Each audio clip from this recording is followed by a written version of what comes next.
it's all true.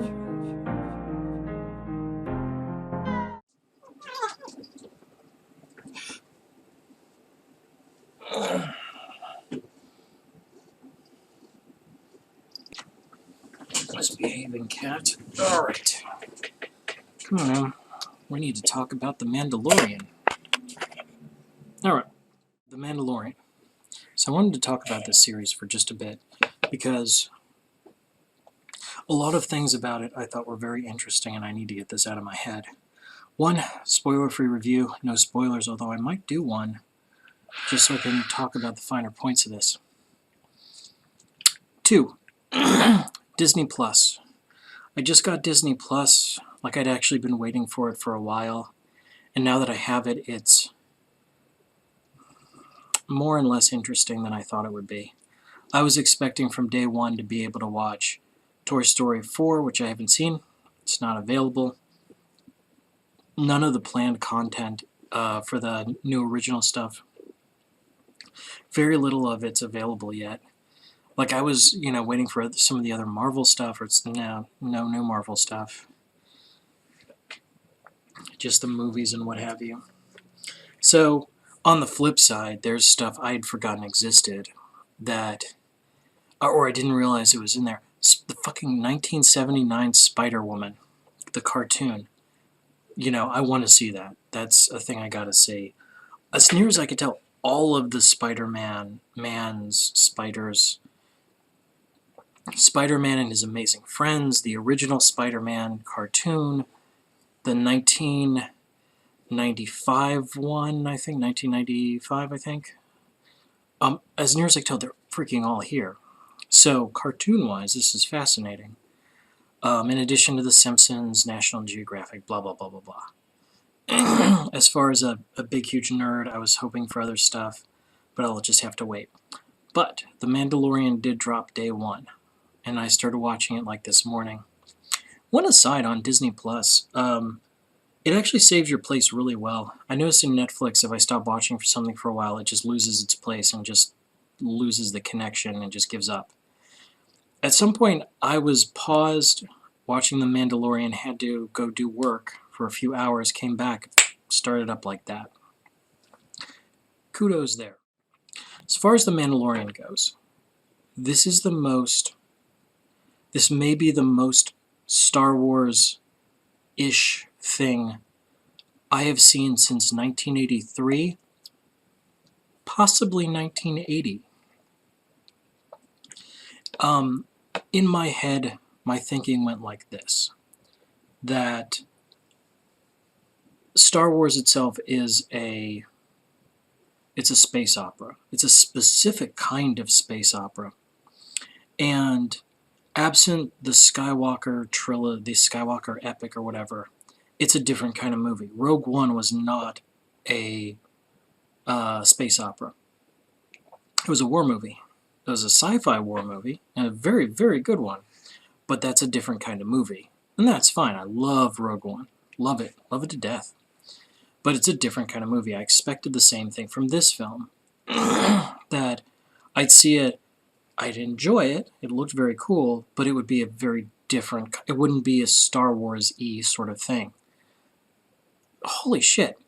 This thing is so sci-fi fantasy. It blew me away in places. From really simple, elegant touches. The way the main character doesn't speak for a long time, but then as the show continues later and later on, the character talks more and more and more and more. And it's like, wow, that's really quite clever. The fact that we don't see the character's face, it's like, in my head I'm thinking that would really save costs, because you can just, if you need to do a reshoot, just throw in any old actor and just do a voiceover in post. Brilliant stuff. I mean, for the production value it had, it looks great. It looks absolutely fantastic. And it also got me thinking about what makes Star Wars Star Wars. Because I've been doing the series of Mass Effect videos. I was like, what makes Mass Effect, for example? And I think this this got it. This hit it like, and I don't even know if it was intentional. Like maybe it was an accident, some quirk of doing it on a live action show with a big budget. I don't know. But what is Star Wars? Star Wars is an epic space fantasy. Yes, it can be very high level. The ultimate evil, the Emperor against his protege's son, like with the galaxy, in the balance. Or it could just be way down low, like a low level high fantasy thing, you know, like just some goofy dude going about his life. I hadn't thought of it that way. And I think what Star Wars is an epic space fantasy where the story is simple. The story for the original Star Wars was very simple. And even Empire, which got more complicated because it had that split sort of, first we're following everyone, then we're following Luke, then we're following Han Solo and Leia and crew, and then they meet up near the very end. But at the same time, all of those are simple stories. This is an extremely simple story. Most of the complexity of the show comes from world building, where you're introduced to many details. We see through very good language, just like simple details, like the Mandalorians had what they are with their armor. No one just sits there and just spells out, this is what Mandalorians are like. This is how they treat their armor. This is what their armor means to them. No one spells that out. No one just says that. But you get a really good impression of it from their behavior. It's very much show, don't tell, and it does a very good of telling through showing, I guess. Really simple stories where most of the effort is from world building. You're telling a very almost dirt simple story with very few elements. I mean, if you don't believe me, look at the credits at the end of The Mandalorian. There's like 5 freaking characters. There's like almost no freaking characters in this thing. The thing was 40 minutes long, and a lot of stuff happened. Only like a handful of characters. And that's what makes it, because all that time, which in something else, something more Baroque, more complicated, would spend a lot of that effort in dialogue and detailing complex storylines and motivations and playing tricks on the audience, like maybe this character thinks this way, but maybe they don't. Maybe this is their motivation, but maybe they're lying about their motivation. Or maybe you're given evidence that one of these 3 characters is not who they seem to be, but you're not sure who. Tricks like that you could play on the audience with a complex storyline. This doesn't do any of that, and this isn't served by that very well, simply because Star Wars is a weird-ass, out-there sci-fi fantasy.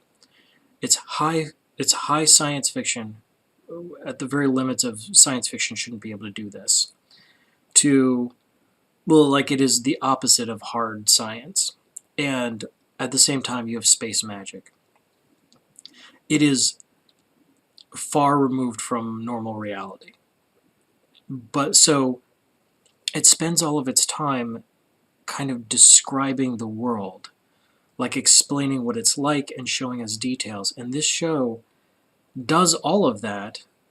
It shows off the world building of this very simple storyline, and it does so very, very well. Extremely really, really well. Like, with virtually no words, you know who the robot is. You know who he is, what he's like. You know what the Mandalorian's like. It does a beautiful job of explaining itself and detailing its environment with a minimum of effort. Very ergonomic. My normal reviews are, I haven't done one in a while. What are the odds you'll see it and not like it? I think low. Even if you don't like Star Wars, this has enough to like, and it's a simple enough story, and it's a pretty, nothing's just goofy or ridiculous. There's nothing to be offended by. So there's a lot to like and little to be offended by, so I think the odds you'll see it and not like it are quite low, like less than 1 in 10. Would I want to see this again? Yes, I think this is very rewatchable. I could watch this again tomorrow. I probably will next time a friend comes over who hasn't seen it. This is worth seeing again and again, and if you've got Disney Plus or access to it, hit this show. This show is very good. It reminded me what Star Wars is about and got me thinking about what Star Wars is about, and I haven't felt this way about Star Wars since Return of the Jedi, really. And god damn, this was almost better than Jedi. Just the simplicity of it. It was beautiful. It was like Star Wars and Empire. I mean, it's right up there. Go see this show. More on this later.